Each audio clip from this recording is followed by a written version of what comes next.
vous allez bien. Petit vlog voiture. Oui. J'ai des trucs à faire en ville, donc du coup j'y vais. Je sais que vos vlogs, mes insta-vlogs que je faisais là, le soir en rentrant du taf, je sais que ça vous manque. Moi aussi, ça manque. C'est vrai que j'ai fait ça pendant quasiment 2 ans. Bon, pas tous les soirs, il y a des périodes où je le faisais pas. Les périodes où les journées se passaient pas trop bien, du coup j'ai évité parce que c'est vrai que vous avez dû en avoir marre quand même à un moment où je faisais que râler. Je suis une très grande râleuse, hein, mais ça me permet aussi de relâcher un peu la pression. Voilà, donc là j'ai décidé de, petit insta. Parce que je regarde le gars qui arrive de devant, là, il a failli me couper la priorité, tout simplement. Je vais faire un petit vlog rapide, je dois aller en ville, je dois passer à ma banque en fait. Je dois passer à ma banque, déposer des chèques, et puis après je dois déposer le petit papier pour inscrire Cyliane à l'école primaire, j'allais dire à l'école maternelle. À l'école primaire, et j'ai pris le parti de le remettre dans la même école primaire que Sean, parce que je me dis que voilà, Sean ça s'était pas très bien passé, et puis après en ayant discuté avec le père des enfants, j'ai dit voilà, c'est vrai que Sean c'était pas un ange non plus, hein. Après je sais qu'ils ont, enfin la moitié des profs, parce que c'était des profs qui étaient quand même assez âgés, enfin, moi je trouvais personnellement qu'ils étaient assez âgés. Ils sont quasiment tous partis à la retraite, donc c'est une nouvelle équipe. Bon, la directrice est toujours la même.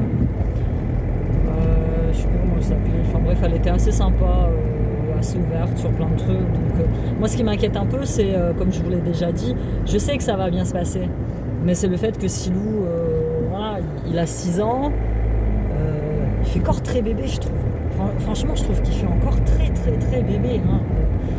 Il est encore dans son petit univers, quoi. De toute façon, en même temps, il est hypersensible, hein. Donc, là, s'il y avait une école privée dans le coin, je l'aurais mis en privé, très clairement. De toute façon, je vais voir comment ça se passe. Je sais qu'il y en a une à Camon. D'école privée. Je sais pas exactement où elle se situe, mais il faudrait que j'aille faire un tour pour voir exactement où elle se trouve.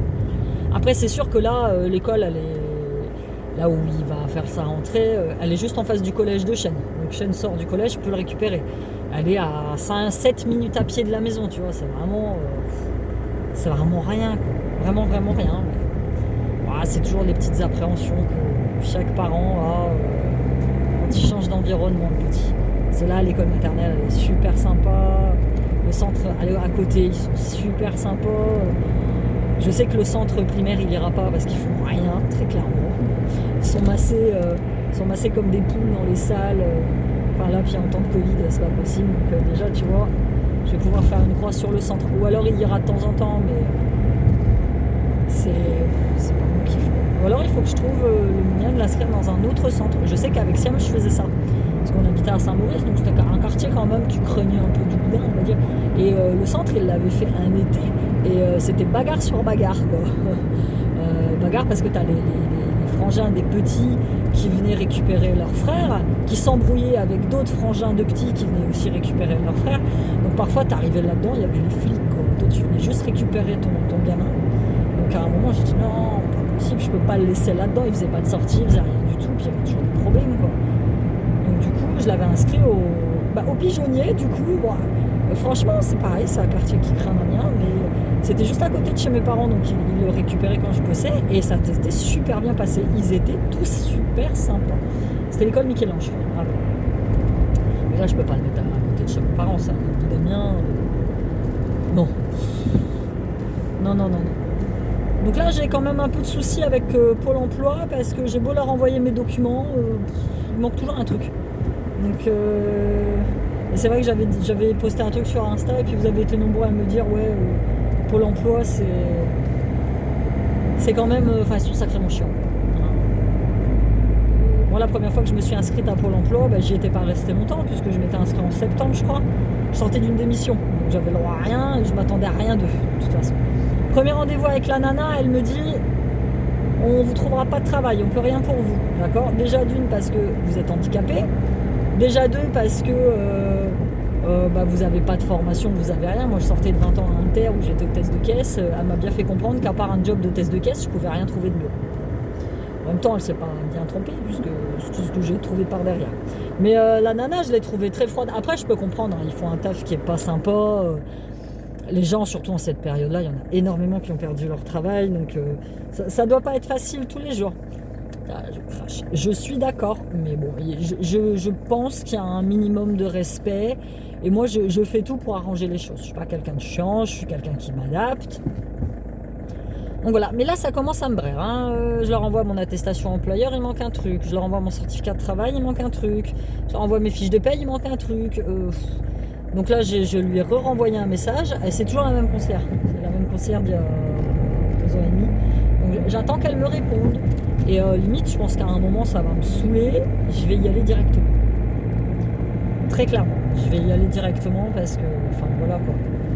Le problème de Pôle emploi, c'est que quand tu parles à quelqu'un, ils sont au courant de rien, ils te renvoient sur un autre poste qui étudie ton dossier, qui te dit qu'on va te rappeler. Donc je vais finir par y arriver. Je vais finir par y arriver. C'est juste que voilà, ça me prend un peu, c'est un peu plus long que prévu, mais ça va le faire. Sinon, quoi de neuf chez vous? Bah écoutez, chez moi le temps est dégueulasse, mais alors très clairement. Entre le vent, la pluie. Ce matin, il y avait encore un peu de soleil quand j'étais conduire Silo à l'école. Mais là, très clairement, le soleil est parti. Là, je pars exprès un peu plus tard de chez moi pour pas avoir à croiser ceux qui vont bosser à 9h. Mais finalement, il y a un monde fou sur la route. Ça, c'est pareil. Qu'est-ce que je suis contente de ne pas avoir à me retaper tout ça tous les matins et tous les soirs pour rentrer. Ça, le centre-ville, chapeau à ceux qui vivent dans Paris et qui se tapent ça tout le temps. Chapeau, parce que c'était maladif quoi. Moi c'est simple, je commençais à 9h. De là où j'habite au boulot, j'en avais à peu près pour une vingtaine de minutes. Donc j'aurais pu partir très très très tard. Mais comme tu es toujours coincé dans les embouteillages, moi je préférais partir quasi. Je partais 1 heure avant en fait. Très clairement. Je partais 1 heure avant. Comme ça je croisais quasi personne. Surtout pas ceux qui ont leurs gamins à l'école. Et puis après, j'attendais dans la voiture, soit j'allais prendre un café chez Steph, soit je faisais une chat midi, je bouquinais un petit peu, et puis jusqu'à ce que ça se passait. Mais bon, ça me faisait quand même partir très très très très longtemps. Là, j'ai plus ce problème. Là, c'est trop grave classe le matin de prendre ton temps, d'organiser ta journée. Aujourd'hui, j'attaque le salon. Comme vous le savez, je me suis lancée dans un gros nettoyage de la piole. En fait, c'est vraiment pour moi faire le compte de ce que j'ai pour après pouvoir emmener quand je déménage.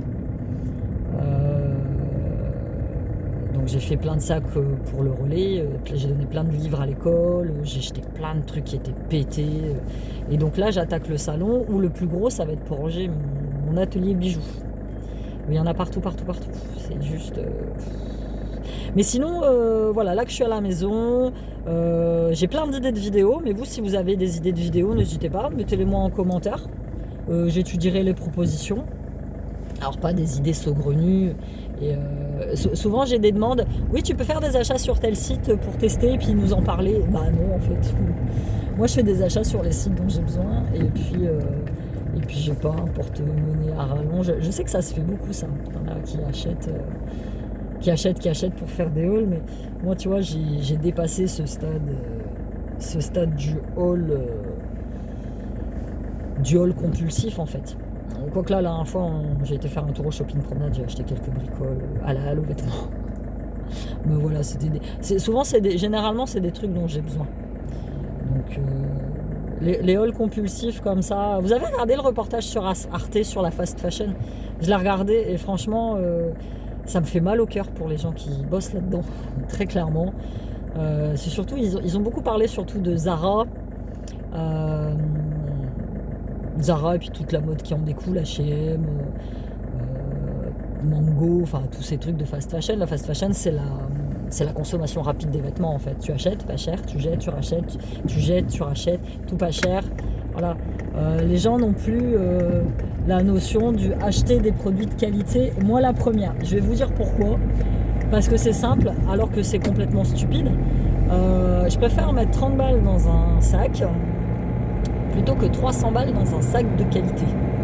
Parce que moi je suis accro au sac et que j'ai pas forcément 300 balles à mettre d'un coup pour m'acheter un gros sac de qualité. Pourtant je rêverais d'avoir un sac Chanel. J'aimerais d'avoir un sac Hermès, je rêverais d'avoir un sac de je ne sais pas quelle marque. Mais voilà, 30 balles dans un sac, fast fashion. C'est le sac, il a été fabriqué en 2 dans des ateliers en Angleterre. Les gens, on va pas se mentir, hein, les gens ils ont été payés. Alors il y en a un, il expliquait que ils travaillaient pendant, ils avaient des petits contrats de 2, 3 jours, 4 jours et il était payé 3 € de l'heure. Et ça leur arrivait de travailler 10 à 11, 12 heures par jour et ils dormaient carrément dans l'atelier par terre pour pouvoir finir là. Ouais, je suis d'accord. Je participe à ça, j'en ai conscience. De toute façon, on participe tous à ça. On en a grave conscience quand tu sais que voilà, il parlait du site Pretty Little Things. C'est un site de vêtements pareil, pas cher. J'ai jamais acheté sur ce site-là. Moi, j'étais persuadée que c'était la marque de la sœur Kardashian, la plus vieille. Là. Mais pas du tout. C'est un truc pareil qui appartient à un groupe britannique. Ils ont aussi le site boo.com, .com, je sais pas comment, fast fashion.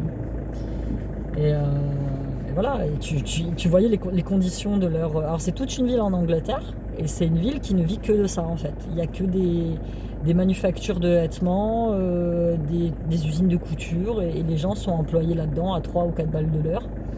Sont malades. Alors là, en plus, il parlait qu'en temps de Covid, les gens, ils se pointaient pour travailler. En fait, ils travaillent à la commande. Si dans la journée, il y a des commandes, ils font venir les gens. Et quand il n'y a pas de commande, les gens ne viennent pas, sont pas payés, en fait, tu vois.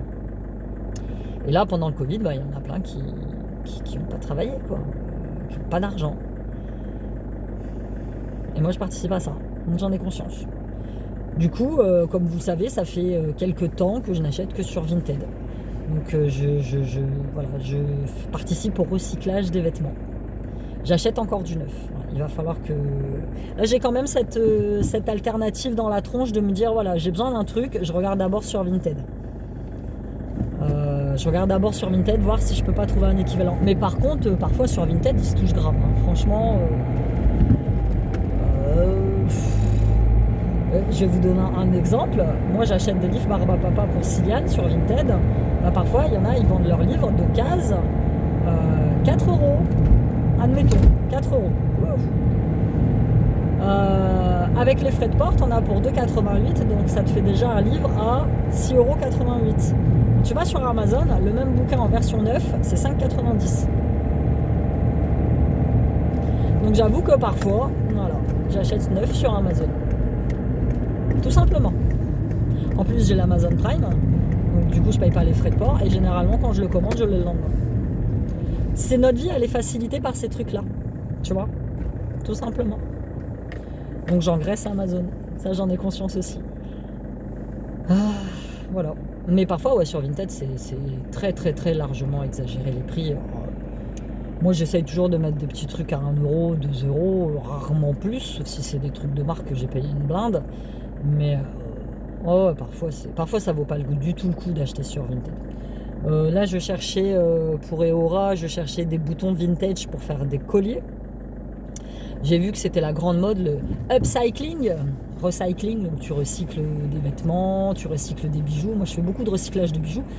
Parce que quand jadis, il y a une époque, il y avait des raideries, j'achetais des lots de bijoux cassés sur les raideries. Et donc, je les remontais, je les reformais, je refaisais des bijoux. Et c'est un concept qui vous plaisait assez.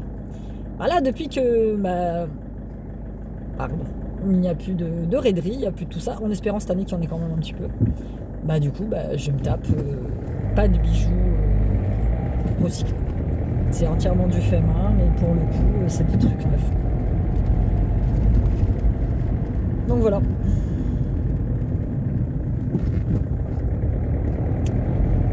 Ah là là. Sinon voilà, écoutez, je vais aller tranquillement en ville et puis voilà, n'hésitez pas vous à me dire ce que vous faites de beau, n'hésitez pas à me donner des idées de vidéos, je sais pas moi, recettes de cuisine, DIY beauté, là il faut que je m'en occupe. C'est vrai que là je dis, là j'ai des journées hyper chargées en fait, je vois pas le temps passer, je suis super occupée entre la boutique, les commandes, la maison, je fais plusieurs formations. À la maison, c'est des formations que j'ai achetées sur internet pour mon site internet. trucs sur l'entrepreneuriat, donc formation aussi bien-être. Je suis en train de faire une formation sur les pierres en lithothérapie pour pouvoir après vous proposer des bijoux à base de vraies pierres. Il faut connaître les vertus, il faut connaître tout ça. Donc, faut pas faire d'erreur parce qu'il y a certaines pierres que tu peux pas assembler parce que les effets c'est nul en fait. Donc, et finalement, j'ai très peu de temps. Franchement, très peu de temps. Donc, il faut vraiment que j'y pense là à cette chaîne YouTube sur Eora. Et puis voilà, c'est pareil, j'ai ouvert une boutique sur Shopify pour Eola Tradicional où je vends que des bijoux à l'inspiration azulejo portugais. Et c'est pareil, j'ai pas. Alors, super les retours que j'ai eu. J'ai eu un partenariat avec Frontugues. Frontugues, en fait, c'est José Cruz. C'est un comédien qui est franco-portugais qui fait des sketchs et j'adore. Mais c'est vraiment des sketchs sur ce qu'on est nous portugais, tu sais, un peu la langue portugaise mélangée à la langue française. Il fait beaucoup aussi sur l'histoire du Portugal, des choses que je ne connaissais pas du tout. Et là, il a lancé sa gamme de t-shirts qui s'appelle Frontugues. Donc c'est 2 pays, 2 amours, 2 cultures. Et donc il me contacte sur Insta et tout. Et puis, moi je fais souvent la promotion du Portugal, hein, comme vous l'avez vu, moi je kiffe ça. J'adore, c'est mes racines, c'est mes origines, j'aime beaucoup, j'adore. Enfin, de toute façon, si je pouvais retourner vivre là-bas, je le ferais, très clairement. Et donc oui, Amy, je t'envoie un t-shirt et tout machin. Ok, pas de souci. T-shirt Frontugues. J'ai posté ça sur Insta et franchement très bien. Nickel, merci encore à toi José. De toute façon, je vous le montrerai dans un petit vlog. Petit t-shirt, comme ça je vous mettrai là, je vais vous mettre le lien de sa page Instagram pour tous les Frontugues comme moi, portugais d'origine né en France. Allez voir sa page et allez voir ce qu'il fait sur Facebook, sur Insta, vous allez voir, c'est super sympa. Donc voilà, je vais vous laisser là parce que je suis quasi arrivée à destination. Je vous fais de gros bisous, je vous dis à bientôt dans une nouvelle vidéo, nouveau vlog, bye bye.